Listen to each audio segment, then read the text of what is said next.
नमस्कार बच्चों, मेरा नाम है श्रवण कुमार राठौर और मैं आज आपके लिए लेके आया हूँ लेक्चर नंबर 3 हमारा फिजिकल केमिस्ट्री में जो पहला चैप्टर चल रहा था some basic concept of chemistry. इसका है हमारा लेक्चर नंबर 3।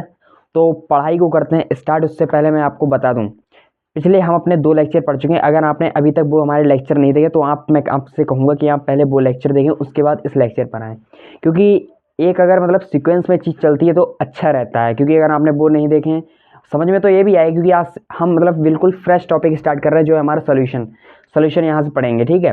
और उससे पहले मैं आपको बता दूं कि अगर आपने अभी तक हमारे चैनल श्रवण कोचिंग सेंटर को सब्सक्राइब नहीं किया तो सब्सक्राइब कर लीजिए, क्योंकि इस चैनल पर physical chemistry for IIT JEE and NEET के लिए मैं पढ़ाऊँगा और जो और भी सब्जेक्ट की सभी तैयारी हमारे इस चैनल पर करवाई जाती है। और मैं आपको स्पेशली बता दूंगी ये बात कि यहाँ पर जितने भी मैं आपको पढ़ाऊंगा जो भी चीज़ें, सारे नोट्स इसके जो PYQ हैं, प्रीवियस ईयर जितने भी क्वेश्चन है हर चैप्टर के, और जो मतलब आने वाले जो हमारे हैं एग्ज़ाम में, वो सारे मैं अपने टेलीग्राम चैनल और व्हाट्सएप चैनल पर अपलोड करवा दूंगा। तो आप जा करके वहाँ भी ज्वाइन हो सकते हैं। इसका लिंक, अपने टेलीग्राम चैनल का लिंक और व्हाट्सएप चैनल का लिंक मैं मतलब अपनी इस वीडियो के डिस्क्रिप्शन में भी डाल रहा हूँ, और मेरा ये जो श्रवण कोचिंग सेंटर यूट्यूब चैनल है इसके बायो में भी सभी के लिंक दे रखा है। तो आप वहाँ से भी ज्वाइन हो सकते हैं और जल्दी जल्दी जाकर ज्वाइन हो जाइए, क्योंकि डेली वहाँ पर सभी चीज़ें अपलोड होती रहती हैं। और जो मतलब PYQ है तो मैं चैप्टर जब एंड होगा इसके लास्ट में अपलोड करूँगा, ठीक है। तो चलिए अब पढ़ाई करते हैं स्टार्ट। बिल्कुल आज का हमारा जो है फ्रेश टॉपिक है, क्या है हमारा सोल्यूशन। तो सोल्यूशन होता क्या है हमारा? सोल्यूशन होता है हमारा it is a homogeneous mixture of 2 और मोर सब्सटेंस। कहने का मतलब क्या है हमारा सोल्यूशन? जैसे मान लो अगर आपने मतलब किसी भी गिलास में एक पानी लिया, ठीक है, कि एक गिलास आपने पानी लिया, उसमें आपने नमक डाल दिया, चीनी डाल दी और उसमें आपने मतलब नींबू डाल दिया, बन गया वो शरबत। तो उसे ही कहते हैं सोल्यूशन बिलियन, ठीक है, हिंदी में बोले तो बिलियन। तो सोल्यूशन ए होता है, लेकिन अब केमिस्ट्री की लैंग्वेज में अगर हम इसे कहें तो ये होगा हमारा it is a homogeneous mixture of 2 और मोर सब्सटेंस, ठीक है। अब होमोजीनियस मिक्सचर क्या होता है, क्योंकि नए नए वर्ड निकल के आता है तो सबका हमें मीनिंग भी पता होना चाहिए, ठीक है। तो होमोजीनियस मिक्सचर जो होता है, homogeneous mixture is that mixture in component can not be differentiate. मतलब मैंने जैसे ये आपको एक एग्जांपल दिया कि मैंने जैसे गिलास ले लिया, उसमें मतलब बर्तन ले लिया कोई, उसमें मैंने नमक डाल दिया, चीनी डाल दी। अब मैं जैसे पानी में आपको खोल के मैंने दे दी नमक अलग, चीनी मतलब चीनी भी उसी में नमक भी, तो मैं आपसे कहूँ कि आप इसमें बताओ मुझे कि नमक कौन सा है, चीनी कौन सा है, तो आप उसमें डिफरेंशिएट नहीं कर पाएंगे कि कौन सा नमक है कौन सा चीनी है। तो इसी को कहते हैं हम होमोजीनियस मिक्सचर। मतलब होमोजीनियस मिक्सचर ऐसा होता है कि जिसे हम अपनी आंखों से देख के उसे मतलब बता ना पाए कि कौन सा नमक है कौन सा मतलब पत्थर। अब मैंने आपको दे दिया मतलब पत्थर दे दिए छोटे छोटे, और थोड़ी सी मतलब रेता जो होती है, रेता या फिर मिट्टी दे दी, वो मैंने आपसे मिलाया, फिर मैंने आपसे पूछा कि इसमें कौन सी मिट्टी है कौन सी मतलब पत्थर है, तो आप आसानी से बता देंगे कि ये हमारा रेता है मतलब मिट्टी है और ये पत्थर है। तो मतलब इसे हम होमोजीनियस मिक्सचर नहीं कहेंगे। तो होमोजीनियस मिक्सचर वो होता है जिसे हम अपनी आंखों से डिफरेंशिएट ना कर पाएँ कि इसमें से कौन सा नमक है और कौन सा चीनी है, ठीक है। तो ये बात भी आपकी क्लियर हो गई।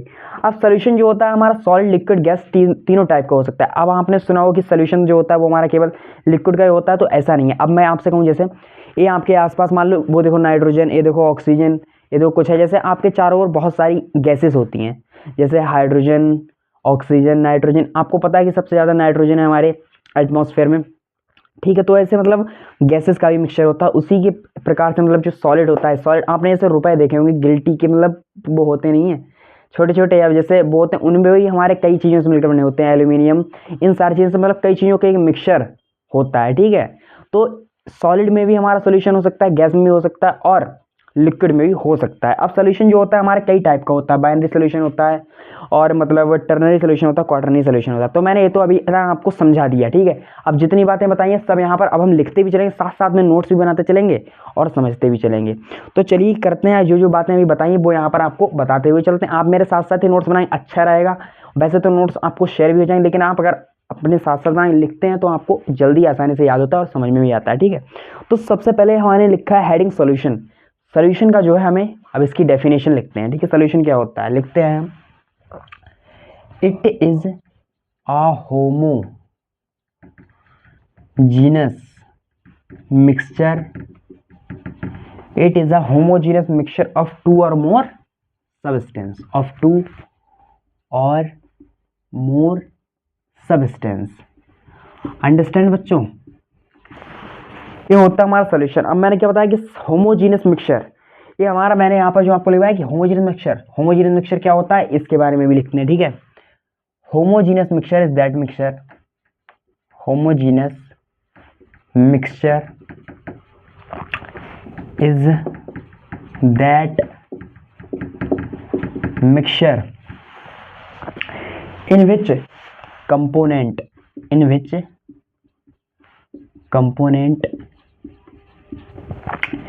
can not be differentiate by necked आई, मतलब हम अपनी खुली आंखों से उसमें डिफरेंशिएट नहीं कर सकते कौन सा सॉल्यूट है कौन सा सॉल्वेंट है, ठीक है। डिफरेंशिएट बाय नेक्ड आई, ठीक। अब आता है कि हमारा सॉल्यूशन जो होता है सॉलिड लिक्विड गैस तीनों टाइप का हो सकता है, ये भी लिख लेते हैं। Solution are of solid, liquid and gases, okay. Understand all point clear. अब लिखते हैं टाइप्स ऑफ सॉल्यूशन, हेडिंग डालो टाइप्स ऑफ सॉल्यूशन, यहीं पर मैं लिख देता हूँ टाइप्स ऑफ सॉल्यूशन। कोई भी चीज़ रटनी नहीं है, हर चीज़ समझते हुए चलना है, कॉन्सेप्ट क्लियर करते हुए चलना है अपना, ठीक है। कोई भी चीज़ रटनी नहीं है। कितने टाइप का बताया मैंने? 3 टाइप का, ठीक है। लिखते हैं यहाँ पर। सबसे पहला क्या बताया मैंने? Binary solution. सेकंड क्या बताया मैंने? Ternary solution. थर्ड क्या बताया? Quaternary solution. क्वाटरनरी सॉल्यूशन, ठीक है।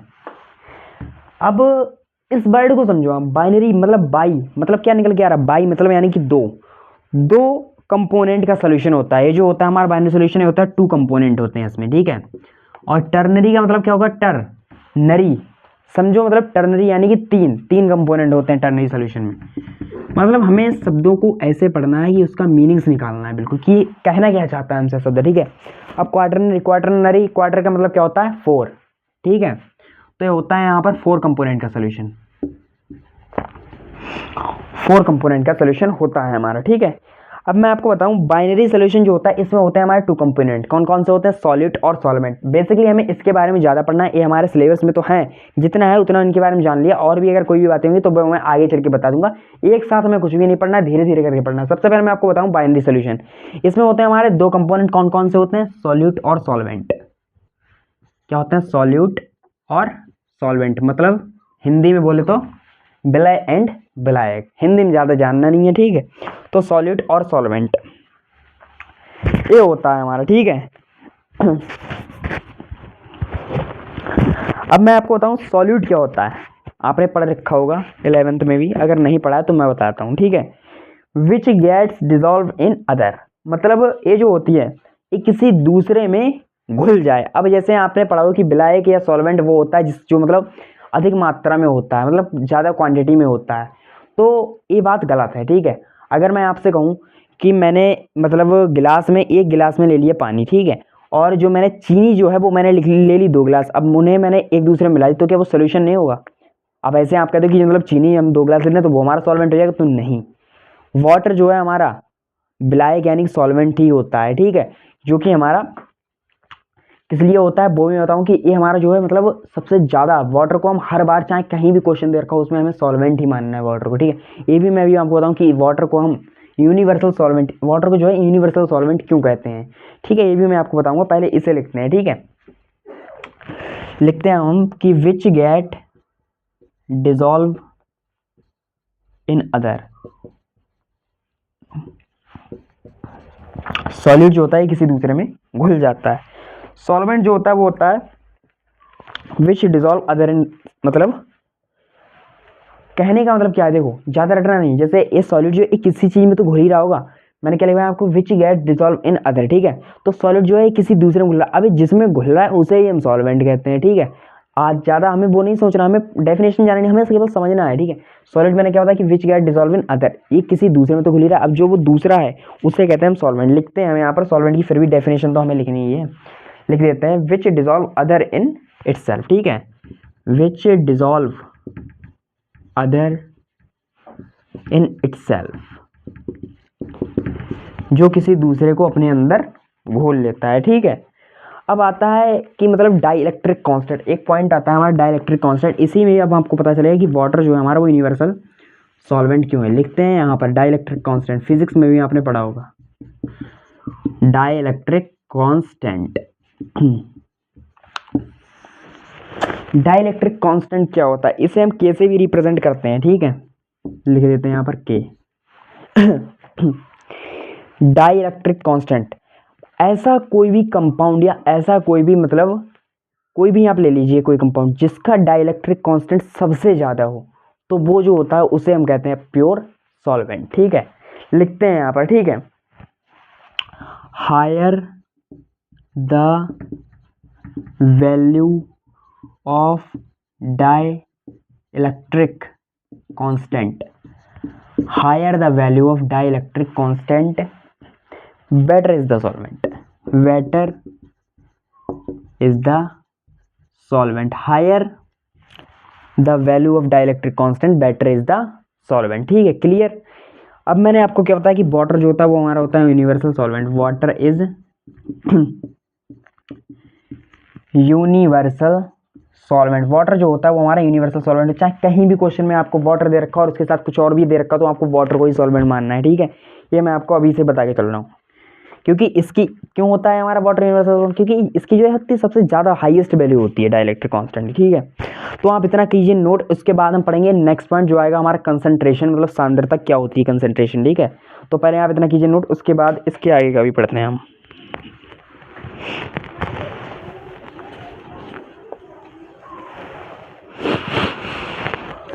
आई होप आपने नोट कर लिया होगा इतना। ठीक है,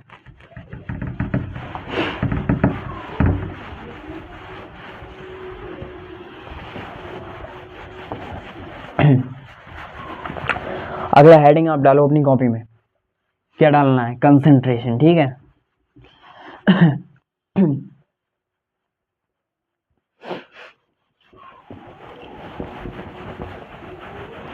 क्या होता है कंसंट्रेशन, कोई बताएगा? कंसंट्रेशन क्या होता है? कंसंट्रेशन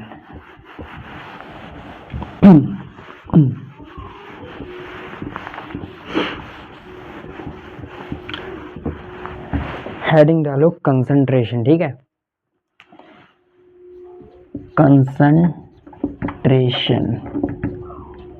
तो सर कंसंट्रेशन क्या होता है? कंसंट्रेशन जो होता है हमारा, concentration represent amount of solid present in a solution. जैसे कोई मतलब सॉल्यूशन जो होता है हमारा, उसमें वो अमाउंट बताता है सॉल्यूट की, कितना हमारा सॉल्यूट जो है वो प्रेजेंट है। तो सिंपल बात होगी हमारी, कंसंट्रेशन के बारे में ज़्यादा रटना नहीं है हमें, कि सॉल्यूशन में प्रेजेंट सॉल्यूट की अमाउंट कितनी है, तो उसे ही कहते हैं हम कंसंट्रेशन। ठीक है, लिखते हैं हम पॉइंट। और कंसंट्रेशन जो होती है हमारी 9 कंसंट्रेशन टर्म है हमारे सिलेबस में। ठीक है, जिसमें हमारी मोलरिटी आ जाती है, मोलरिटी आती है, नॉर्मेलिटी आती है, मोल फ्रैक्शन, ऐसे करके कई चीज़ें आती है, पीपीएम, पीपी, पार्ट्स पर मिलियन, पार्ट्स पर बिलियन, ऐसे करके बहुत आती हैं। ठीक है, तो उन सब के बारे में हम पढ़ेंगे। पहले इतना लिखते हैं, फिर इसके बारे में एक एक करके सबके बारे में पढ़ेंगे। कंसंट्रेशन जो होती है हमारी, लिखते हैं concentration represent amount of solute present in a solution, present in a solution. ठीक है, कि कितनी हमारी जो है अमाउंट प्रेजेंट है सॉल्यूशन में सॉलिड की। अब मैंने आपको क्या होता है कि हमारे होते हैं 9 कंसंट्रेशन टर्म, 9 कंसंट्रेशन टर्म। अभी मैं कंसंट्रेशन लिख रहा हूँ, आपको पहली बार पढ़ा रहा हूँ, फिर मैं इसे शॉर्ट में लिख दिया करूँगा ऐसे करके, देखो ऐसे करके। ठीक है, क्योंकि ये ज़्यादा कंसंट्रेशन लिखो टाइम होता है खराब, इसलिए कुछ चीज़ें शॉर्ट फॉर्म में भी मैं लिखा करूँगा। ठीक है, वो आप धीरे धीरे चल के मेरे साथ हो जाएंगे, मिक्स हो जाएंगे मेरे। ठीक है, तो पहली आती है हमारी जो कंसंट्रेशन टर्म आती है, वो आती है परसेंटेज वेट बाय वेट। ठीक है, पहली जो आती है हमारी कंसंट्रेशन टर्म। कोई भी चीज़ रटनी नहीं है, बिल्कुल आपने आज तक रटा होगा। ठीक है, मैं नहीं रटवाऊंगा, हालांकि पहले मैं भी रटता था जब छोटा था, लेकिन अब नहीं रटूंगा, अब समझूंगा और समझाऊंगा। ठीक है, हमारा एक ही नारा, सिर्फ समझना है और समझाना है। ठीक है, तो percentage weight by wait, percentage by wait भी इसे कह दो या परसेंटेज वेट बाई वेट, एक ही बात है, ठीक है। तो मैं आपको बताऊं, इस वर्ड को समझो, ये वर्ड हमसे कहना क्या चाहता है, क्या कहना चाहता है कि percentage weight by wait.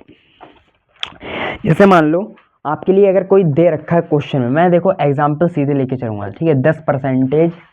10% by wait NH solution आपके पास दे रखा है, ठीक है। 10% बाय वेट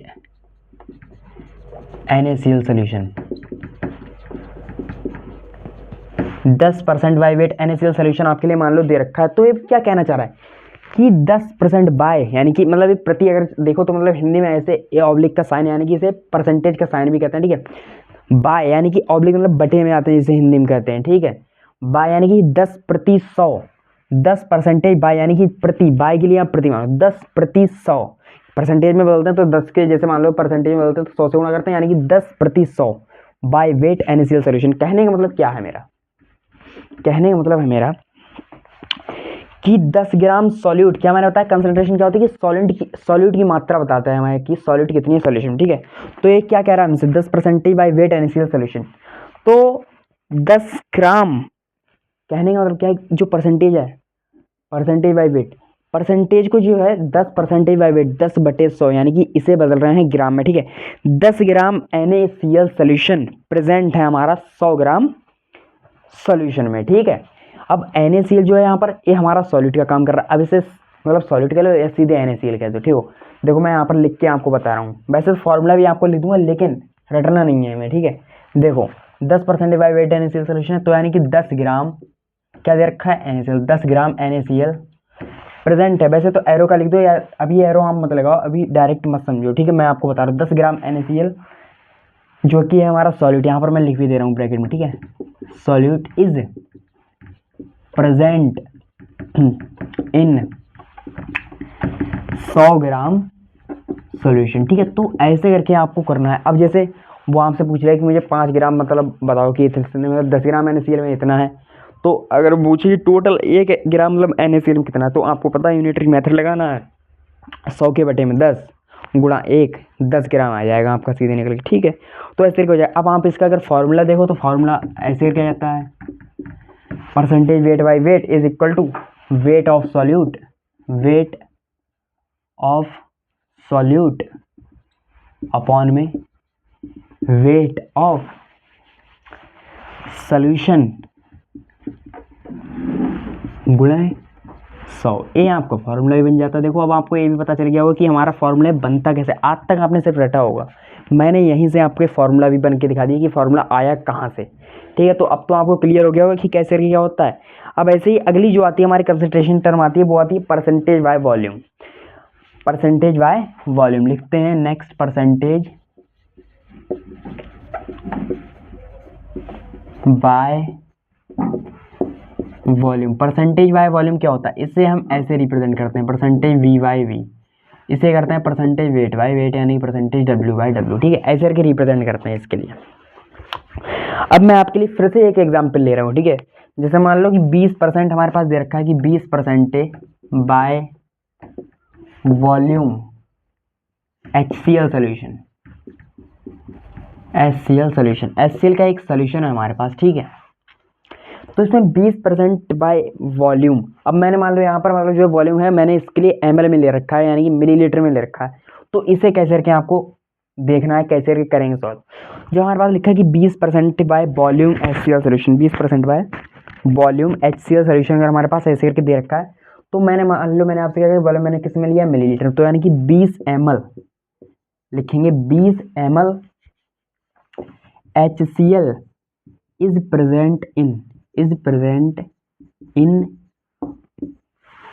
अब मैं आपको बताऊं, जो हम परसेंटेज ले रहे हैं वही आपका सीधा हुआ। जैसे मान लो मैंने 20% लिया, तो अगर 20 को बदलेंगे हम परसेंटेज से, अगर हम चेंज करेंगे नंबर, तो यानी कि 20/100 आएगा। तो यानी कि 20 ml HCl is present in 100, ये देखो दिखाई दे रहा 100 ml सोल्यूशन, ठीक है। तो ऐसे करके आप कर सकते हैं। अब कहें कि इसका फॉर्मूला बनाओ, तो इसका फॉर्मूला यहीं से बनेगा। देखो percentage V by V is equal to weight of solute, मतलब अभी तो हम देखो वेट नहीं ले रहे हैं, वॉल्यूम ले रहे हैं, तो यहाँ पर आएगा वॉल्यूम ऑफ सॉल्यूट अपॉन में वॉल्यूम ऑफ सॉल्यूशन, ठीक है। वॉल्यूम ऑफ सॉल्यूट अपॉन में आ जाएगा volume of solution into 100। Are you understand? Clear? Clear sir, ठीक है। तो ये हो गई हमारी दूसरी कंसंट्रेशन टर्म। फिर अभी हमने ये जो दोनों पढ़ी, अभी इन्हीं दोनों को में जो एक रिलेशन आता है वो आता है percentage weight by volume solution. अगली आती है concentration term percentage weight by volume solution, ठीक है। इसका क्या होता है, फिर मैंने मान लो अगर कोई भी एग्जांपल मैं लेता हूँ, मान लो मैंने ले लिया कि 50% या 5% कुछ भी ले लो, वेट बाय वॉल्यूम जो है वो है नाइट्रिक सॉल्यूशन। इसमें हमें ऐसा दे रखा है, ठीक है, बिल्कुल ऐसे ही लिखना है। देखो 5%, देखो सबसे पहले वेट दे रखा है, यानी कि वेट जो है सबसे पहले हमें इसकी टर्म में लिखना है, यानी कि वेट की, तो यानी कि 5 ग्राम क्या दे रखा है, HNO3, 5 ग्राम HNO3 भी इस प्रेजेंट वॉल्यूम दे रखा है, यानी कि 100 ml सोल्यूशन, ठीक है। तो बस ऐसे करके आसानी से हम लिख सकते हैं 5 ग्राम HNO3 is present in 100 ml solution, ठीक है। अब इसका भी फॉर्मूला बनाओ सर, तो ये लो percentage weight by volume is equal to weight of solute upon में वॉल्यूम ऑफ सॉल्यूशन इनटू 100।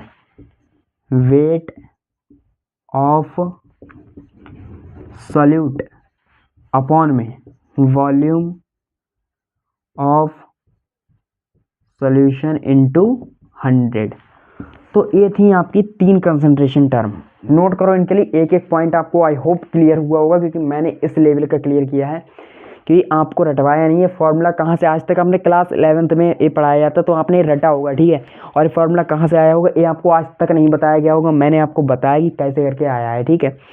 तो ये सब आपको क्लियर हो गया होगा, इतना करो नोट। इसके बाद अगली कंसंट्रेशन टर्म पढ़ते हैं हम, ठीक है।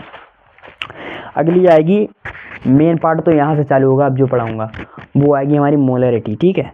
तो पहले इतना करो नोट। ऐसा नहीं है कि क्वेश्चन यहाँ से नहीं आते, क्वेश्चन तो यहाँ से भी आते हैं, लेकिन अब जो आएगा वो आएगा मेन पार्ट हमारा, ठीक है। ऊपर का तो नोट कर लिया होगा, ऊपर का मैं इरेज कर रहा हूँ।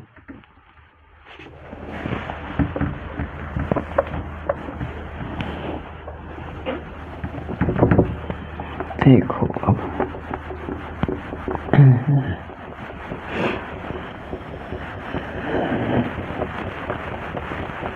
अगली कंसंट्रेशन हमारी आएगी नंबर 4 पे, क्या आएगी, मोलरिटी। ये नीचे का भी नोट कर लिया होगा अब तो, क्योंकि मैं भी आपके साथ ही साथ लिख रहा था, ठीक है। अगला हेडिंग डाल लो आप अपनी कॉपी में, मोलरिटी। क्या डालना है, मोलरिटी, ठीक है।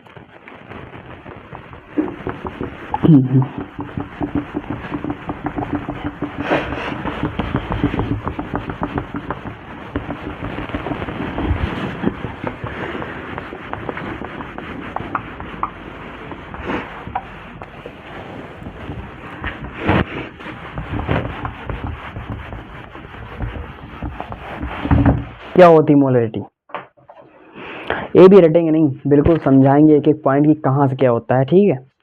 हेडिंग डालो 4th, मोलरिटी।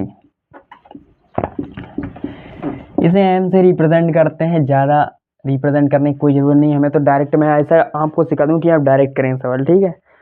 मोलरिटी का फॉर्मूला होता है हमारा, देखो पहले फॉर्मूला पढ़ो, number of moles of solute, मतलब जो है सॉल्यूट के मोल अपॉन में इसका वॉल्यूम, किसमें, लीटर में, अगर ml में है तो इनटू 1000, ठीक है।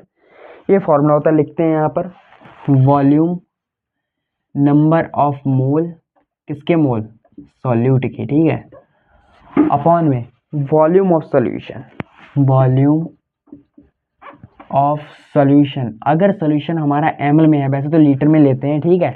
अगर हमने ml में, वैसे ज़्यादातर जो आपको क्वेश्चन में दे रखा होगा वो दे रखा होगा ml में, लेकिन लेना हमें लीटर में ही है। अगर ml में दे रखा तो आपको इनटू 1000 भी करना पड़ेगा, ठीक है। अब जो होते हैं मोल कैसे करके निकाले जाते हैं, ठीक है, मोल कैसे करके निकाले जाते हैं वो मैं आपको इधर बता दे रहा हूँ। मोल निकालने के लिए अगर जैसे कोई भी आपको दे रखा, मतलब कोई भी एलिमेंट दे रखा है, उसकी मतलब क्वांटिटी आपको दे रखी होगी, ठीक है, उसकी क्वांटिटी अपॉन में जितना भी आपको दे रखा हो 1 ग्राम 2 ग्राम 5 ग्राम 10 ग्राम 50 ग्राम 100 ग्राम 1000 ग्राम, ठीक है, उतना सबसे ऊपर लिखना है, ठीक है, अपॉन में उसका मॉलिक्यूलर वेट, ठीक है, लिखना है quantity weight of element upon में मॉलिक्यूलर वेट, ठीक है, अपॉन में क्या आ जाएगा, मॉलिक्यूलर वेट। ऐसे करके आप जो है इसके मोल भी निकाल सकते हैं, ठीक है।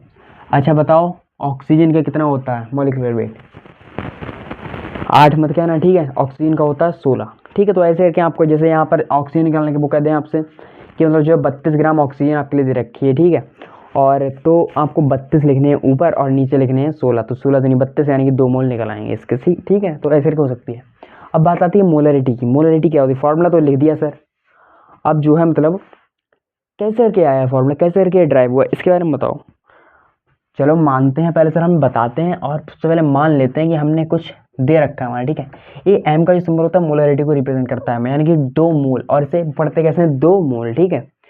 तो हमारे लिए दे रखा है 2 मोल NaOH सोल्यूशन, ठीक है, NaOH सोल्यूशन। ये जो एम है हमारा मोलरिटी को रिप्रेजेंट करता है। अब जो है मतलब फॉर्मूला कहाँ से आया, कैसे करके बनता है सर, तो देखो हमें इस मोलरिटी को 2 मोल NaOH सोल्यूशन को इस फॉर्मूले से ड्राइव करना है, ठीक है, इस फॉर्मूले के तरह रिप्रेजेंट करना है, और इसलिए से हमें ये फॉर्मूला बनाना है, ठीक है। तो कैसे करके आएगा, 2 मोल NaOH सोल्यूशन, यानी कि देखो 2 मोल NaOH, इसे क्या कहते हैं, NaOH को सोडियम हाइड्रोक्साइड, ठीक है। 2 mole of NaOH is present in 1 litre solution, 1 litre solution, या मैंने आपको क्या बताया लीटर को हम उसमें भी कर सकते हैं, मिलीलीटर तो 1000 ml भी आ जाएगा, ठीक है। तो 2 मोल NaOH is present in 1 litre solution. अब हमें करना क्या है, देखो हमें फॉर्मूला बनाना है, ठीक है। अब जब हम इसकी मोलरिटी निकालेंगे तो हम इसके लिए 1 लीटर को जो है इसके अपॉन में ले आएंगे। अब जब आप इसके लिए इसके अपॉन में लेके आओगे तो आप देखोगे बिल्कुल ऐसा ही सेम फार्मूला बन जाएगा। यहीं से हमारी मोलरिटी का ये फार्मूला ड्राइव होता है। आज आपको पता चलेगा कि मोलरिटी का ये जो हम आज तक फार्मूला रटते हुए आए हैं कहाँ से बना है, कैसे करके नहीं बना है, ठीक है। अगर आप इसके लिए इधर लेके जाओ तो 2 मोल अपॉन में 1 लीटर सोल्यूशन, ठीक है। 1 लीटर को हमें बदलना है मतलब किसमें, ml में, तो आप कर देंगे 1 लीटर में होता है हमारे 1000 ml, ठीक है। तो ऐसे करके आप कर सकते हो, तो देखेंगे आप पूरा बिल्कुल मोलरिटी का फार्मूला ही बन जाएगा, ठीक है। आज मैंने आपको बता दिया कि कैसे करके होता है ड्राइव, पता चल गया आपको, ठीक है। तो ये हो गई हमारी मोलरिटी। अब आती है हमारी इसके बाद एक चीज़ तो आपको बताओगी, ऐसे कॉन्सेप्ट, जैसे मान लो मैंने यहाँ पर देखो एक छोटी सी बात है, ऐसे ही पढ़ लो, कॉन्सेप्ट के चक्कर में नहीं रहना हमें यहाँ पर ज़्यादा, ऐसे ही आपको याद हो जाए, ठीक है। क्वेश्चन की तरह मैं आपको बता रहा हूँ, जैसे मान लो हमने 2 बर्तन ले लिए, ठीक है, 2 बर्तन ले लिए, 2 पात्र ले लिए, 2 बाल्टी ले ली, ठीक है। यहाँ पर मान लो इसमें हमें जो है M1, यहाँ पर मैं मोलरिटी बता रहा हूँ, ठीक है, मोलरिटी को मैं यहाँ पर रिप्रेजेंट कर रहा हूँ M1 से। इसमें एक की जो मोलरिटी है वो है M1, इसकी जो है वो है M2, ठीक है। इसमें जो है वॉल्यूम जो है वो दे रखा है हमारा V1, ठीक है, इसका जो है वॉल्यूम वो दे रखा है V2, ठीक है। अब मैंने एक नया बर्तन लिया और इन दोनों में जो भी सोल्यूशन है वो मैंने केवल इस एक बर्तन में पलट दिया, ठीक है। इस एक नए बर्तन में मैंने इन दोनों का सोल्यूशन मतलब एक ही में डाल लिया, ठीक है। अब जो है वो आपसे पूछेगा कि नई जो है वो हमारी आएगी निकल के मोलरिटी इस पात्र में दोनों की मिलाकर वो कितनी होगी। यहाँ पर लिख दो M final is equal to question mark, ठीक है। हमसे वो पूछ रहा है कि मतलब इस बर्तन में अगर हमने डाली तो इसकी जो है नई मोलरिटी कैसे आएगी, कितनी आएगी। तो इसका देखो फॉर्मूला होता है सिंपल, मैं आपको बताऊँ। देखो ये तो आपने भी पढ़ा है, मोलरिटी का होता है मोल अपॉन में वॉल्यूम इन लीटर, ठीक है, ये तो आपने पढ़ा है। तो इसी से ये फॉर्मूला होता है ड्राइव। देखो M final is equal to N final upon में वॉल्यूम फाइनल। अब देखो जो हमारे होते हैं मोल, ठीक है, अब हमें निकालने मोल, तो मोल के लिए देखो ऐसे भी रिप्रेजेंट कर सकते हैं। N फाइनल जो है हमारा मोल, इनके लिए हम ऐसे भी कर सकते हैं M1 और V1, ठीक है। अगर आप देखेंगे यहाँ से अगर निकालेंगे इसका फॉर्मूला तो N is equal to M into V आएगा, ठीक है। समझ रहे हो, देखो इधर देखो बिल्कुल पॉइंट वाली बात है, ठीक है। N के लिए मैंने अगर इधर के लिए किया, इसे मैं वॉल्यूम को यहाँ ले गया तो हो जाएगा M1 और V1, ठीक है। तो हम यहाँ पर N फाइनल की जगह M1 और V1 लिख सकते हैं। अब हम जब इस एक पात्र में लेके आ रहे हैं, इस एक बर्तन में लेके आ रहे हैं, तो इसकी M1 V1, ठीक है, और इसके जो मोल हो जाएंगे प्लस M2 V2, ठीक है, क्योंकि हमें देखो इन दोनों को मिला रहे हैं, ठीक है। यानी कि जी कहने का मतलब क्या है कि N1 प्लस N2 इस तरीके से हमारे लिए दे रखा है, ठीक है, इस तरीके से हमें दे रखा है, ठीक। तो यही जो वैल्यू है हमारी, ये पूरी जो है वैल्यू निकल के वो है एन फाइनल की निकल के आई है, ठीक है। ये इस वैल्यू को मैं रखूँगा यहाँ पर, तो M final is equal to M1V1 plus M2V2। अब वॉल्यूम जो है दोनों का, इसका भी वॉल्यूम और इसका भी वॉल्यूम, इन दोनों को जब हम जोड़ेंगे अपॉन में बोले देंगे, ठीक है, V1 प्लस V2। ये जो फॉर्मूला है ये आपका निकल के आता है ऐसे, जैसे वो कभी क्वेश्चन में दे दे, ऐसा क्वेश्चन आ सकता है ना, इसलिए मैंने आपके लिए ये बता दिया, ठीक है। तो ये ऐसे के फॉर्मूला भी हो जाएगा हमारा, ठीक है। M final is equal to M1V1 plus M2V2 by M1 plus V2, ठीक है। तो ये भी हो गया हमारा भाई। उसके बाद देखो कुछ पॉइंट आते हैं, ठीक है, जैसे नोट करके कुछ पॉइंट आते हैं, उनके बारे में आपको बताऊँ। देखो एक पॉइंट है जैसे, जो हमारी इंडस्ट्री होती है बड़ी बड़ी, नोट करके लिखो ये पॉइंट, ठीक है। जो हमारी इंडस्ट्री होती है, industry molarity is not a preferred concentration term. कुछ इंडस्ट्री होती है मोलरिटी को मतलब उन्होंने कंसंट्रेशन टर्म प्रेफर नहीं किया, ठीक है। तो ये पॉइंट भी आपको याद रखना है, ये असर्शन रीजन में आपसे पूछ सकता है, ठीक है। तो यहाँ पर लिख लो industries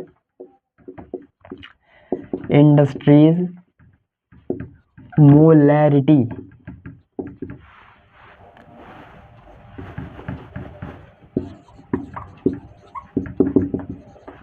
is not preferred as concentration term, ठीक है।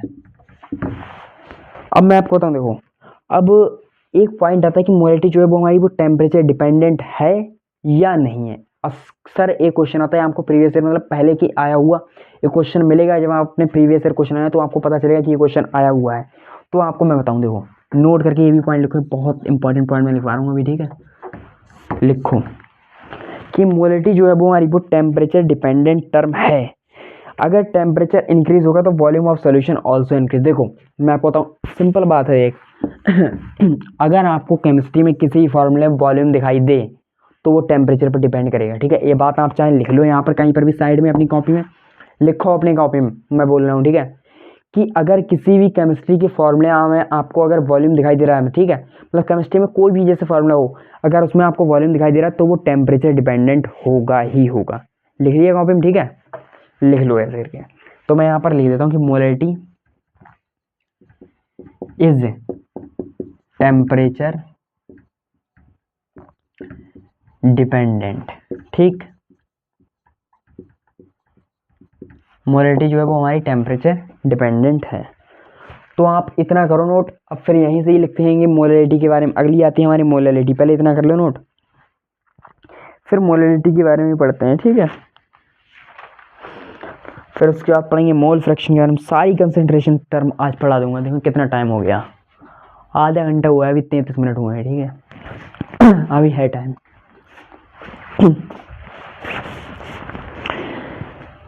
तो ये तो कर लिया होगा नोट। अभी मैं कर रहा हूँ यहाँ से इरेज, ठीक है।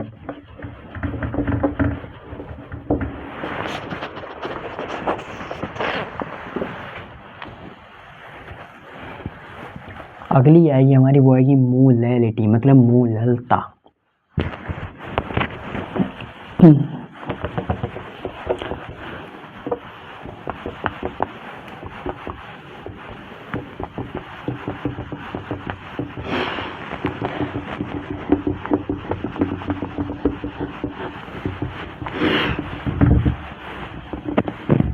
अगली क्या आएगी हमारी मोलैलिटी, ठीक है।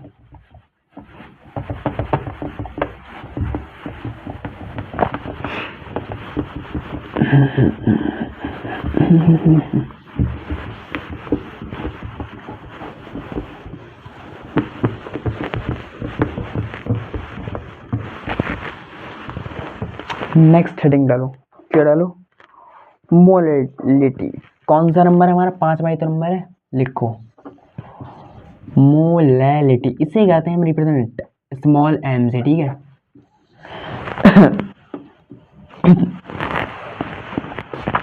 मोलैलिटी का जो हमारा फॉर्मूला होता है, देखो बिल्कुल सेम उसी की तरह होता है जैसे हमारा मोलैरिटी होती है, लेकिन एक डिफरेंस होता है। देखो क्या होता है, पहले फॉर्मूला लिखते हैं फिर बताता हूँ मैं कि फॉर्मूला आया कहाँ से, ठीक है। प्रूफ करते हैं इसके लिए हम बाद में। सबसे पहले ऊपर आएंगे, वही सिंपल बात, क्या लिखवाया था मैंने अभी मोलैरिटी में, याद करो याद करो याद करो, number of mole of solid, ठीक है। अपॉन में क्या लिखवाया था उसमें, कि वॉल्यूम ऑफ सॉल्यूशन, लेकिन इसमें जो है इसमें हम लिखते हैं अमाउंट ऑफ सॉल्वेंट, ठीक है। जैसे मतलब जितना भी वेट दे रखा होगा सॉल्वेंट का, जैसे आपको कहीं भी क्वेश्चन में दे रखा हो जो है सॉल्वेंट, जैसे मान लो मतलब जो वाटर है वो आपसे कहते हैं कि 18 ग्राम है, ठीक है। तो आपको अपॉन में जो है उसका वाटर का वेट ही लिखना है, ठीक है। इनटू में आपको वही 1000 से मल्टीप्लाई करनी है, ठीक है। लिख दो यहाँ पर कि number of mole of solute upon में वेट ऑफ सॉल्वेंट इन ग्राम। अगर ज़्यादातर आपको क्वेश्चन देखो ग्राम में ही दे रखा हो, ठीक है। अब जो ग्राम में उसके लिए आपको किलोग्राम में बदलना होगा, ठीक है। यहाँ पर हर समय जैसे मान लो आपको नीचे अगर दे रखा तो हर समय किलोग्राम में लेना है, लेकिन वो आपको क्वेश्चन में ग्राम में ही देखना देगा। कई क्वेश्चन में वो किलोग्राम में भी दे सकता है, तो आपको फिर यहाँ पर 1000 से मल्टीप्लाई करने की जरूरत नहीं है, ठीक है। अगर ग्राम में देता है तभी यहाँ पर 1000 से मल्टीप्लाई होगी, ठीक है। लिख लो यहाँ पर 1000। अब सर फॉर्मूला आया कहाँ से, बताते हैं कैसे करके आया और कहाँ से आया, ठीक है। मान लो सबसे पहले हमारे लिए दे रखा 2 मोल NaOH सोल्यूशन, वही 2 मोल NaOH सोल्यूशन। पहली बात तो आपको ये जो मैंने 2 मोल लिखे हैं ऐसे करके नहीं दे रखा हो, ये 2 दे रखा हो और स्मॉल m में दे रखा हो। स्मॉल m में दे रखा है तो इसका मतलब क्या है, अभी मीटर नहीं है यहाँ पर लिखा हो, जो फिजिक्स का ज़्यादा दिमाग मत लगाना यहाँ पर, ठीक है। 2m अगर स्मॉल m में दे रखा तो हमारी मोलैरिटी को यहाँ पर रिप्रेजेंट करता है। कैसे रिप्रेजेंट करता है, देखो जैसे मैंने उसमें आपको बताया था लिख के मोलैरिटी में, अब ये लिखा है यहाँ पर मोलैलिटी में। तो देखो मोलैरिटी में कैसे रिप्रेजेंट करेंगे, शब्दों का खेल है बाबू भैया, शब्दों का खेल, ठीक है। जैसे मोलैरिटी और मोलैलिटी यानी कि मोलरता और मोललता, देखो कैसे करके लिखना है। इस वर्ड का मतलब क्या है कि 2 मोल NaOH सोल्यूशन। देखो जो हमारी होती है मोलरिटी उसे ऐसे करके लिखा होता है अगर, तो उसे पढ़ते हैं 2 मोलर, 2 मोलर, इसे पढ़ेंगे 2 मोलल, 2 मोलल, ठीक है।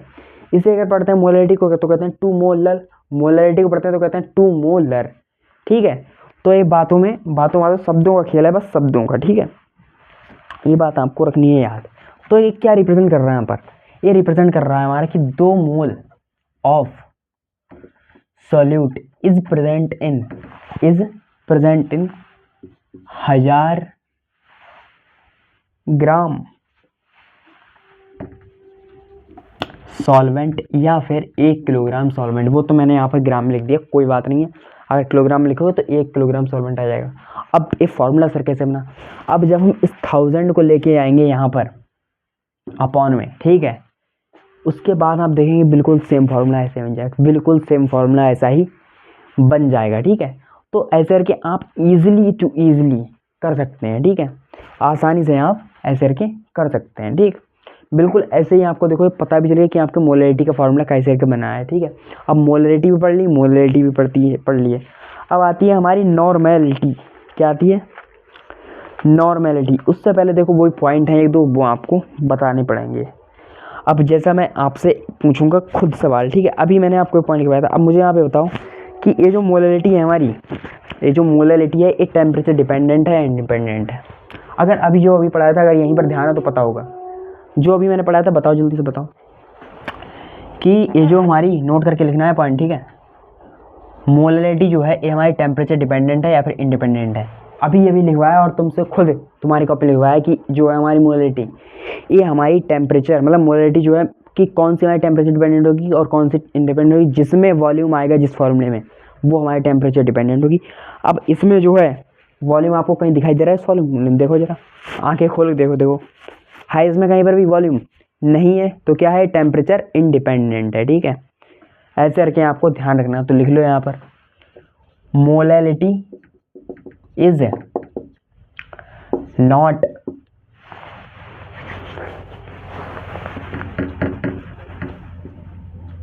मोलैरिटी इज टेम्परेचर इंडिपेंडेंट, ठीक है, इंडिपेंडेंट। मोलैरिटी जो है हमारे टेम्परेचर पर डिपेंड नहीं करती है, ठीक है। और बाकी तो वो डेफिनेशन लिखने की कोई जरूरत नहीं, हमें फॉर्मूले से काम है, ठीक है। फार्मूला ही हमारा आगे चल गया, क्योंकि हम जब कंपटीशन एग्जाम में लिखें वहाँ पर हमें थ्योरी बेस्ड तो है नहीं कि हाँ सब थ्योरी लिख के आनी है जैसे, फार्मूले से मतलब है। बाकी हमें एक क्या लिखे हैं यहाँ पर कि it represent number of mole of solute by weight of solvent, ठीक है। अब जो नेक्स्ट आता है वो आता है हमारा मोल फ्रैक्शन, ठीक है। नॉर्मलिटी को बाद में पढ़ेंगे, पहले पढ़ेंगे मोल फ्रैक्शन, ठीक है। हिंदी में बोले तो मोल प्रभाज, ठीक है। लिखते हैं यहाँ पर, हेडिंग डालो अपनी कॉपी में, मोल फ्रैक्शन, ठीक है। क्या होता है मोल फ्रैक्शन? देखो इसमें आता है सॉल्यूट का मोल फ्रैक्शन आता है, सॉल्वेंट का मोल फ्रैक्शन आता है। लिखते हैं यहाँ पर, फॉर्मूला लिखवाते हैं देते हैं क्योंकि इसका फॉर्मूला ही जरूरत होता है, ठीक है। Solute mole fraction, solute mole fraction. अब मैं आपको बता दूं कि जो होता है मोल फ्रैक्शन, इसे हम करते हैं काई से रिप्रेजेंट। किससे करते हैं? काई। ये होता है हमारा सिंबल काई, आपके घर में जो नल पर होती है वो नहीं, ठीक है। इसे कहते हैं काई, ठीक है। ए होता है काई और ए होता है साई, ठीक है। ताई नहीं, काई और साई, ठीक है। जो नल में हो जाती है वो नहीं है काई, ये हमारा सिंबल है, ठीक है। और ये होता है साई, त्रिशूल जैसा साइन, ठीक है। तो ध्यान रखना है, ठीक है। जैसे वो आपको क्वेश्चन में सीधे दे दे कि काई is equal to chi solute और नीचे लिख दे यहाँ पर सॉल्यूट, तो आप समझ ही नहीं पाए कि ये क्या है। तो अगर यहाँ पर इसके नीचे लिखा हुआ है सॉल्यूट और ऐसा सिंबल दिया हो तो आप समझ लो कि मोल फ्रैक्शन ऑफ सॉल्यूट दिया रखा है, ठीक है। क्या है सिंबल? काई, ठीक है। तो सॉल्यूट के मोल फ्रैक्शन कैसे करके निकालते हैं? कैसे करके निकालते हैं, लिखते हैं भाई। देखो सबसे पहले देखो इस फॉर्मूले में कैसे लिखेंगे सॉल्यूट के, सबसे ऊपर जो आएगा वो आएगा number of mole of solute, ठीक है। जैसे मान लो अगर हम सॉल्वेंट के लेंगे वो भी मैं चलो साथ ही साथ यहाँ पर लिखता हूँ ताकि आपको बिल्कुल समझ में आसानी। यहाँ पर लिखो सॉल्वेंट मोल फ्रैक्शन, ठीक है। बिल्कुल एक दूसरे को रिलेट कर पाओ। देखो कैसे करके सॉल्यूट की अगर वो पूछ रहा है तो क्या रखना है आपको? नंबर ऑफ सॉल्यूट, ठीक है। यानी कि number of solute mole, solute के मोल जो है वो आपको रखने हैं ऊपर। जैसे मान लो 3 दे रखे हैं सॉल्यूट के और 5 दे रखे हैं, मैं यहाँ पे लिख दे रहा सॉल्यूट मोल, एग्जाम्पल ले रहा हूँ ये, ठीक है। सॉल्यूट मोल दे रखे हैं आपके लिए 3 और सॉल्वेंट के मोल जो दे रखे हैं आपके लिए वो दे रखे हैं, वो भी मान लो 3 ही है ना, कन्फ्यूज हो जाओ, लिख लो 5 लिख लो, ठीक है।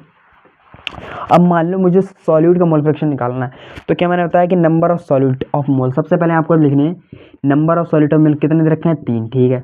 अपॉन में जो है टोटल मोल, यानी कि टोटल मोल क्या है? सॉल्यूट और सॉल्वेंट के दोनों के मोल को जोड़ देना है। अपॉन क्या आएगा? 3 और 5 कितने होते हैं? 8, ठीक है। ये आ गया आपका आंसर 3/8। ऐसे करके आप निकाल सकते हैं, यानी कि ये होता है हमारा फॉर्मूला। जिसके भी हम ले रहे हैं, अगर सॉल्यूट के ले रहे हैं तो ऊपर सॉल्यूट के मोल अपॉन में टोटल मोल। ऐसे ही अगर सॉल्वेंट के निकालें तो क्या आएगा फॉर्मूला? बताओ खुद, सॉल्वेंट मोल अपॉन में टोटल मोल। देखो आपने सॉल्वेंट का खुद लिख दिया यार फॉर्मूला, बताओ। यानी कि आप समझ गए, ठीक है। You are understand. इसी बात पे कमेंट कर दो, लाइक कर दो, शेयर कर दो वीडियो, ठीक है। इसका मतलब है आप समझ गए हो कि कैसे क्या है। अब देखो ये कॉन्सेप्ट, एक पॉइंट, ठीक है। जैसे जो है मैं आपको बताऊं कि सॉल्यूट का मोल फ्रैक्शन और सॉल्वेंट का मोल फ्रैक्शन जो होता है वो मतलब सॉल्यूट का और सॉल्यूशन का मोल फ्रैक्शन एक दूसरे के इक्वल होता है, इक्वल बराबर होता है, ठीक है। ये बात आप लिख लो जैसे, ठीक है। ये लिखो या ना लिखो, देखो ये फॉर्मूला ड्राइव करने के लिए होता है, वैसे मतलब याद रख लो, ठीक है। ये ज़्यादा लिखने इसके काम तो नहीं आएगा, लेकिन जो काम आएगा वो देखो, सॉल्यूट का मोल फ्रैक्शन प्लस सॉल्वेंट का mole fraction is equal to 1 होता है, ठीक है। ये बात आपको याद रखनी, इससे कई भी सवाल आपके बनेंगे, ठीक है। ये बात आप लिख लो यहाँ पर, psi A plus psi B is equal to 1, ठीक है। ये बात आपको याद रखनी, ये इंपॉर्टेंट बात है, इससे क्वेश्चन कई बनेंगे आपके, ठीक है। ऐसे ही नहीं कि हाँ आपके लिए 2 ही दे रखे होंगे, जैसे कई भी आपको जैसे क्वेश्चन में दे रखा कि यहाँ कई पात्र हैं, मतलब कई, जैसे एक कोई हमने बर्तन ले लिया उसमें मतलब कई आपके पास कंपाउंड दे रखे हों, ठीक है। तो मतलब उनके सबके जोड़ के जो आएगा आंसर वो 1 ही आएगा हमेशा। जैसे मान लो 2 कोई भी दे रखे हैं तो हमने जाई प्लस जाई भी इज इक्वल टू 1 लिख लिया, क्योंकि हमारे पास 2 अगर कंपाउंड दे रखे हैं कंपोनेंट, तो उनको जोड़ के जो भी मोल फ्रैक्शन आएगा उनको वो 1 के बराबर ही होगा, ठीक है। तो इतनी बात आपको रखनी है याद, ठीक। अगला जो आएगा, पहले जगह है नीचे, पीपीएम के बारे में इधर लिख दूं, एक और कंसंट्रेशन टर्म है हमारी, शॉर्ट में है वैसे, चलो हटाओ इतना पहले लिख लो, उसके बाद ही लिखते हैं, ठीक है।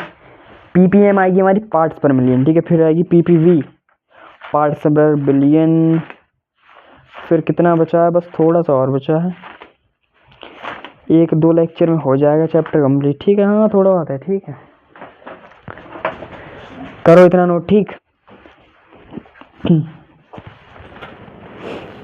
पढ़ते हैं थोड़ी देर बस। पीपीएम और पीपीवी भी बता देते हैं, पार्ट्स पर मिलियन और पार्ट्स पर बिलियन हो जाएगा काम अपना। ऊपर का मैं इरेज करूं, कर दे रहा।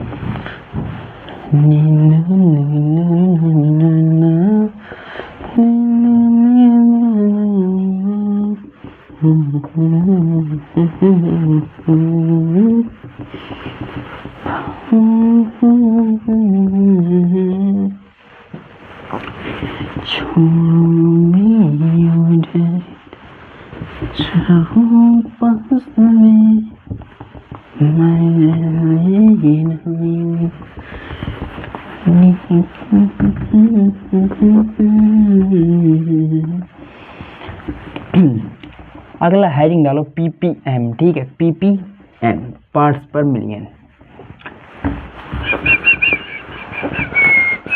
पहले इंक डाल लूं मैं। ठीक है, इसमें जरा थोड़ी सी अपनी कॉपी में हेडिंग लिखो पीपीएम पार्ट्स पर मिलियन, जिसकी फुल फॉर्म है पार्ट्स पर मिलियन, पीपीएम।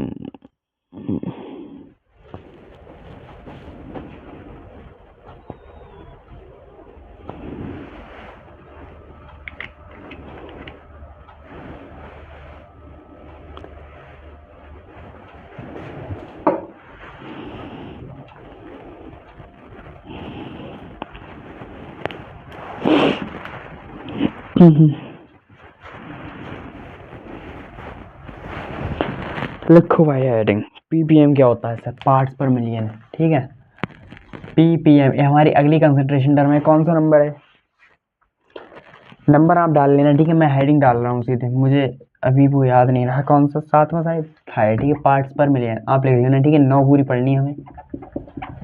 पार्ट्स पर मिलियन, पीपीएम क्या होता है सर, मिलियन का मतलब क्या होता है, क्या होता है मिलियन का मतलब होता है 10 लाख। ठीक है, 1 मिलियन का मतलब होता है 10 की घात 6, 10 की पावर 6। यहाँ पर लिख लो, देखो कंफ्यूज हो जाओगे तो मुझे पता है। 1 मिलियन इज इक्वल टू होता है 10 की घात 6 और 1 बिलियन इज इक्वल टू होता है 10 की घात 9। कंफ्यूज नहीं होना है। ठीक है, हर पॉइंट को क्लियर करवा देंगे, हर पॉइंट को। 1 मिलियन का होता है मतलब 10 की पावर 6 और 1 बिलियन का मतलब होता है 10 की पावर 9। ये बात रखनी है याद, पहली बात। ठीक है, अब सर पीपीएम क्या होता है, पीपीएम का फॉर्मूला डायरेक्ट देखो। पीपीएम का मतलब देखो, जो मैंने आपको बताई थी, मतलब परसेंटेज वेट बाई वेट, बिल्कुल कतई सेम वैसी, बस जहां पर मैंने 100 से गुणा की थी बिल्कुल सेम, ज़्यादा कुछ पढ़ना ही नहीं। ठीक है, बिल्कुल सेम रखो, बस 100 की जगह 10 की घात 6 से मल्टीप्लाई कर दो। लिखो फॉर्मूला क्या है इसका, PPM is equal to weight of solute by weight of solution. ये मैं आपको बताऊँ, जो वेट ऑफ सॉल्यूशन ये सब और वेट ऑफ सॉल्यूशन सारे ग्राम में दे रखे। ठीक है, अब उसमें मैंने क्या था आपको कि 10 की घात मतलब 100 से मल्टीप्लाई करवाई थी, अब इसमें 10 की घात 6 से मल्टीप्लाई होगी। ये बन गया आपको फॉर्मूला इसका। ठीक है, ये बन गया आपका फॉर्मूला। ठीक, अब आती है पीपीबी। क्या आती है, पीपीबी पार्ट्स पर बिलियन। अब इसका फॉर्मूला आप बनाओगे खुद। ठीक है, अभी मैंने आपको बताया कैसे बनेगा, अब खुद बनाओगे इसका फॉर्मूला आप। हेडिंग डालो पीपीबी यानी कि पार्ट्स पर बिलियन। पीपीबी का मतलब होता है पार्ट्स पर बिलियन। फॉर्मूला कैसे बनेगा, पीपीबी इज इक्वल टू, बताओ खुद बताओ, जल्दी बोलो कैसे हो जाएगा, wait of solute Y wait of solution into कितने से मल्टीप्लाई होगी, 10 की घात 9 से।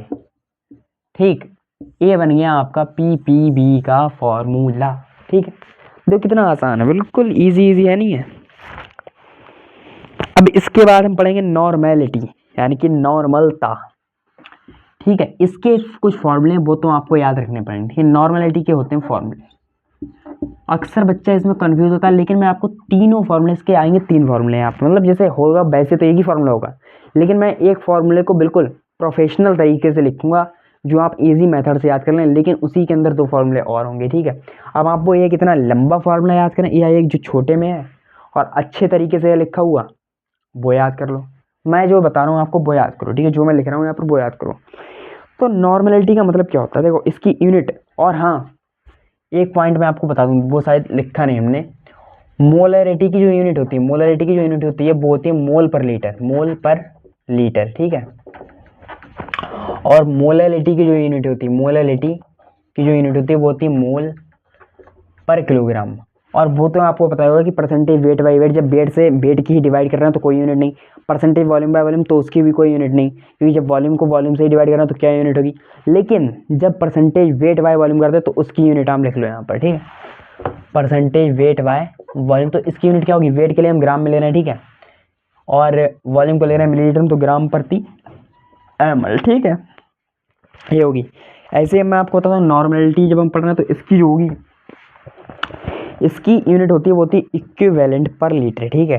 क्या होती है यूनिट, इक्विवेलेंट पर लीटर, इक्विवेलेंट पर लीटर, ठीक। अंडरस्टैंड, क्लियर हो गया। अब इसका फॉर्मूला क्या आता है सर, देखो नॉर्मलिटी को हम करते हैं एन से रिप्रेजेंट, ठीक है, एन से करते हैं इसके लिए। इसका जो फॉर्मूला आता है वो देखो, एन से इसका मतलब है नॉर्मलिटी, ठीक है। इसका फॉर्मूला आता है जो main formula, number of equivalent, number of equivalent of solute, ठीक है,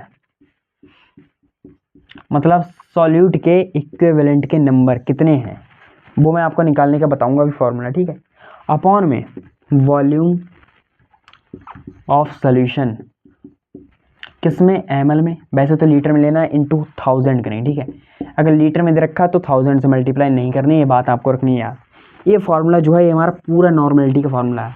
अब आता है आपके दिमाग में बात आती है कि सर इन इक्विवेलेंट जो होते हैं सॉल्यूट के, ये कैसे करके निकालते हैं, तो इसका देखो फार्मूला है भाई, तभी आपको मैं बता रहा था कि यहाँ पर जो है 2 फार्मूले निकल के आते हैं। देखो फार्मूला जो है इसका, नंबर ऑफ इक्विवेलेंट, जैसे मैंने आपको बताया था कि नंबर ऑफ मोल निकालना बिल्कुल सेम वैसा ही है, बस थोड़ा सा डिफरेंस, ठीक है। नंबर ऑफ इक्विवेलेंट कैसे निकालते हैं, given weight by equivalent weight, ठीक है, गिवन वेट, क्वेश्चन में आपको वेट दे रखा हो, ठीक है, अपॉन में लिखना है आपको इक्विवेलेंट वेट, इक्विवेलेंट वेट। कहने का मतलब क्या है, आपको जैसे वो कह रहा है कि 12 ग्राम NaOH, तो आपको यहाँ पर लिखना है 12 ग्राम। अब NaOH का वो कहेगा इक्विवेलेंट वेट। अब सर इक्विवेलेंट वेट कैसे निकालते हैं, तो वो हम हैं बता रहे हैं, ठीक है। अब एक फार्मूला और आएगा इसी का, देखो सिंपल है, फार्मूला तो याद रखना पड़ेगा, ठीक है, तभी। और इतने क्वेश्चन प्रैक्टिस करवा दूंगा ना कि ये फार्मूले ऐसे ही हो जाएंगे याद, ठीक है। क्या आता है, इक्विवेलेंट वेट कैसे निकालें, ठीक, equivalent weight, equivalent weight, equivalent weight देखो कैसे होता है।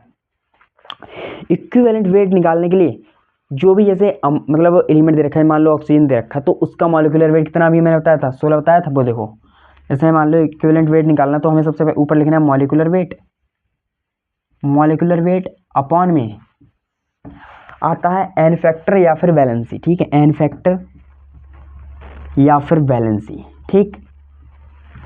अब ये हो गया हमारा, ये पूरे नॉर्मलिटी में फॉर्मूले आते हैं। अब एक नई चीज़ आई है इसमें निकल के, वो आई है N factor.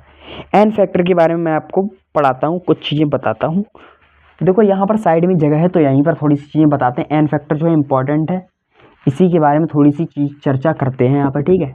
N factor, N factor या फिर वैलेंसी, ठीक है। देखो मान लो हम निकाल रहे हैं, सबसे पहले एसिड के लिए निकाल रहे हैं, ठीक है। कुछ एसिड के एग्जांपल मैं यहाँ पर लिखवा देता हूँ आपके लिए।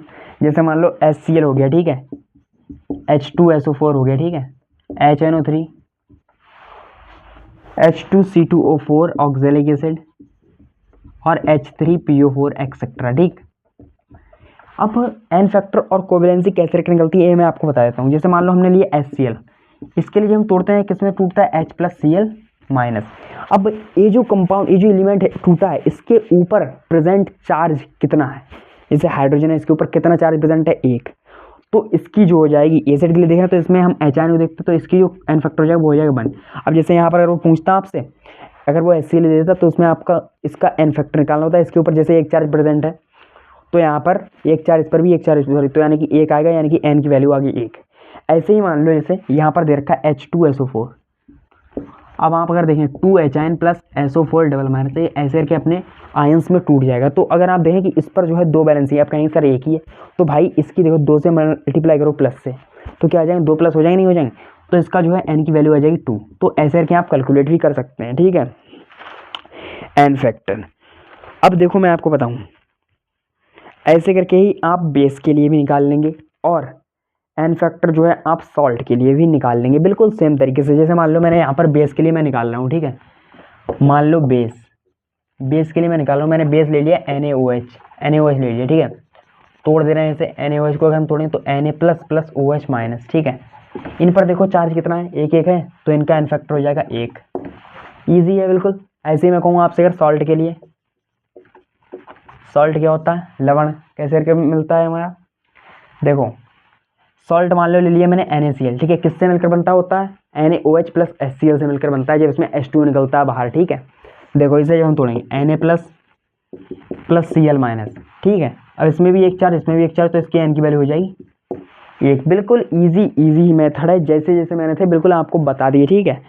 तो आज के लिए रखते हैं इतना ही। आई होप आपको देखो पूरा सब समझ में आया होगा। इसके आगे का पढ़ेंगे हम लेक्चर नंबर 4 में। बाकी तो पूरी क्लास मस्त लगी होगी, ठीक है, एंजॉय किया होगा। और अब आज का सेशन रखते हैं यहीं तक, ठीक है। तो सेशन करते हैं एंड। उससे पहले मैं आपको बता दूं, अगर क्लास बढ़िया लगे हो तो कमेंट में ज़रूर बता के जाना।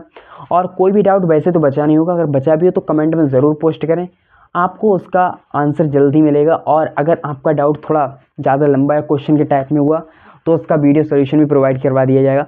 और टेलीग्राम चैनल को कर लो जल्दी ज्वाइन, और वीडियो को कर दो लाइक शेयर, और चैनल को कर लो सब्सक्राइब। अपने दोस्तों के साथ, अपने यारों के साथ, अपने रिश्तेदारों के साथ, सबके साथ कर दो शेयर, ठीक है। कि अब एस के सर आ गए हैं और माहौल बन चुका है, ठीक है। तो आज के लिए रखते हैं इतना ही, मिलते हैं नेक्स्ट लेक्चर में। तब तक के लिए जय हिंद, जय भारत।